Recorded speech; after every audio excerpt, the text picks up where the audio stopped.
MP board के class 9th के सभी विद्यार्थी ध्यान दें।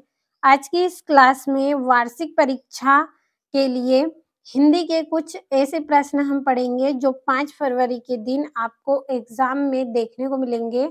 जितने भी महत्वपूर्ण प्रश्न हैं मैं आपको 4 सेटों के द्वारा कंप्लीट करवाऊंगी। तो पिछले वीडियो में सेट ए हमने पढ़ लिया है, आज सेट बी हम पढ़ेंगे। तो चलिए बिना किसी देरी के शुरू करते हैं हमारे प्रश्नों को।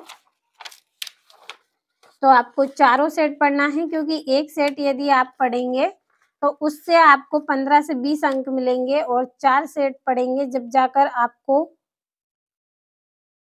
75 में से 70 अंक यदि लाना है तो आप चारों सेटों को पढ़ें। तो पहला प्रश्न, सही विकल्प चुनिए। पहला है प्रयोगवाद के जनक माने जाते हैं। कौन माने जाते हैं? अज्ञे माने जाते हैं प्रयोगवाद के जनक। दूसरा है हेमंत रंगिनी के रचनाकार हैं। तो हेमंत रंगिनी के रचनाकार कौन है? माखन लाल चतुर्वेदी।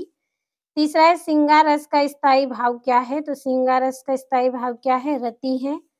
चौथा है आज बाजार किससे भरा पड़ा है? तो आज बाजार किससे भरा पड़ा है? विलासिता की सामग्रियों से भरा पड़ा है। पांचवा है लुटिया किस प्रकार का शब्द है? तो लुटिया अंचलिक शब्द है। छठा है एकांकी में उमा पात्र की माँ का नाम है। तो क्या नाम है? प्रेमा नाम है इनकी माँ का। अगला प्रश्न है आपका, रिक्त स्थान की पूर्ति कीजिए। पहला है थल थल में बसता है डेडेस ही। तो थल थल में क्या बसता है? शिव ही बसता है। दूसरा है चरण सरोज पखारन लागा डेडेस अलंकार का उदाहरण है। तो रूपक अलंकार का उदाहरण है। तीसरा है रेल शब्द डेडेस शब्द है। तो रेल शब्द क्या है? एक विदेशी शब्द है। चौथा है हम हाथी पे हल ना जितवाया करते, हम पे बैल। पांचवा है डाढ़े तिब्बत में सबसे रेडिस की जगह है। तो क्या है डाढ़े तिब्बत में? खतरे की जगह है। छठा है सांवले सपनों की याद संस्मरण विधा की रचना है। और अगला आपका प्रश्न है जिसमें जोड़ियां दी गई है। पहली है कामयानी। तो कामयानी क्या है? महाकाव्य है। दूसरा है चपला देवी। तो इसका रहेगा द्विवेदी युग। तीसरा है आकाश। तो आकाश का रहेगा नभ गगन। चौथा है गोपाल प्रसाद। तो इसका रहेगा वकील। और प्रसिद्ध संस्मरणकार, तो इसकी जोड़ी रहेगी महादेवी वर्मा। और चांदी का कटोरा, तो इसकी जोड़ी रहेगी आपकी महात्मा गांधी। तो ये हो गई है आपकी जोड़ियां। अगला प्रश्न, सत्य सत्य लिखिए। पहला है छायावाद के जनक सुमित्रा नंदन पंत माने जाते हैं। तो असत्य है। दूसरा है अलंकार का सामान्य अर्थ है गहना। तो ये भी आपका सत्य है। तीसरा है विलासिता की सामग्रियां बाजार में कम मिलती हैं। तो असत्य है। चौथा है ही मात्र भर निपात शब्द हैं। तो ये सत्य है। पांचवा गोपाल प्रसाद स्त्री शिक्षा के समर्थक थे। तो ये असत्य है। छठा है हरिशंकर परसाई ने कोई कहानी नहीं लिखी है। तो ये भी असत्य रहेगा। अब चलिए अगला प्रश्न है, एक वाक्य में उत्तर तो समझ लेते हैं। पहला है रसखान किसके भक्त थे? श्री कृष्ण के भक्त थे रसखान। दूसरा है संचारी भाव की संख्या कितनी मानी गई है? तो 33 मानी गई है। तीसरा है आज कौन सा जीवन दर्शन आ रहा है? तो उपभोक्तावाद जीवन दर्शन आ रहा है। चौथा है अंधकार शब्द का तद्भव क्या है? अंधेरा है। पांचवा परदादी ने आधा लोटा पानी किसे पिलाया? तो चोर को पिलाया। छठा है चिंतामणि किसकी रचना है? आचार्य रामचंद्र शुक्ल की रचना है चिंतामणि। अब आपके जो 2-2 नंबर के प्रश्न हैं इनको समझ लेते हैं। छठा है राम भक्ति शाखा की प्रमुख विशेषता लिखिए। सातवां है इस संसार में सच्चा संत कौन कहलाता है? आठवां है कालिंदी कुल कदम की डारन में कौन सा अलंकार है?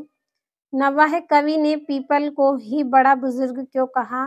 समझाइए। 10वां है महाकाव्य एवं खंडकाव्य में अंतर लिखिए, और यमक अलंकार की परिभाषा लिखिए तथा उदाहरण भी दीजिए। तो पूरे 2-2 नंबर के मोस्ट इम्पोर्टेंट क्वेश्चन है। चलिए 12वां प्रश्न पढ़ लेते हैं।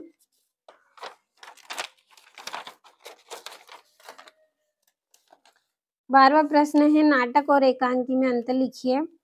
13वां है महादेवी वर्मा की भाषा शैली की विशेषता लिखिए। 14वां है किन घटनाओं से पता चलता है कि हीरा और मोती में गहरी दोस्ती थी?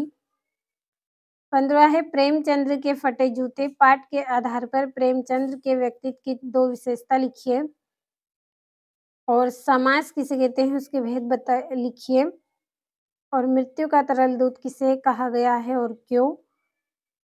और 18वां है जिसमें निम्नलिखित काव्यांश का संदर्भ सहित भावार्थ आपको लिखना है। 3 नंबर का है, तो आप भरोसा रखिए जितने भी क्वेश्चन बता रही हूँ सभी को कंप्लीट करना है। और निम्नलिखित गद्यांश की संदर्भ प्रसंग सहित व्याख्या कीजिए 3 नंबर में। और ये यहाँ से राष्ट्रीय पर्व 15 अगस्त पर पिता तथा बेटे का संवाद लिखिए और निम्नलिखित गद्यांश या काव्यांश को पढ़कर नीचे लिखे प्रश्नों के उत्तर लिखिए 4 नंबर में।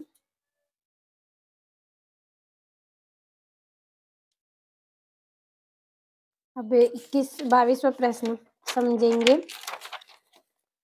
तो ये 22वां है, पिताजी या अभिभावक को स्थानांतरण हो जाने के कारण विद्यालय से स्थानांतरण प्रमाण पत्र प्राप्त करने हेतु आवेदन पत्र लिखिए 4 नंबर में। और 23वें में निम्नलिखित में से किसी एक विषय पर निबंध करना है। तो आज की इस क्लास में मैंने आपको हिंदी के 23 प्रश्न बताए हैं। सेट ए बी हमने कंप्लीट किया है। अगले वीडियो में सेट सी पढ़ेंगे। जब तक आप सेट बी को अच्छे से कंप्लीट कर लें।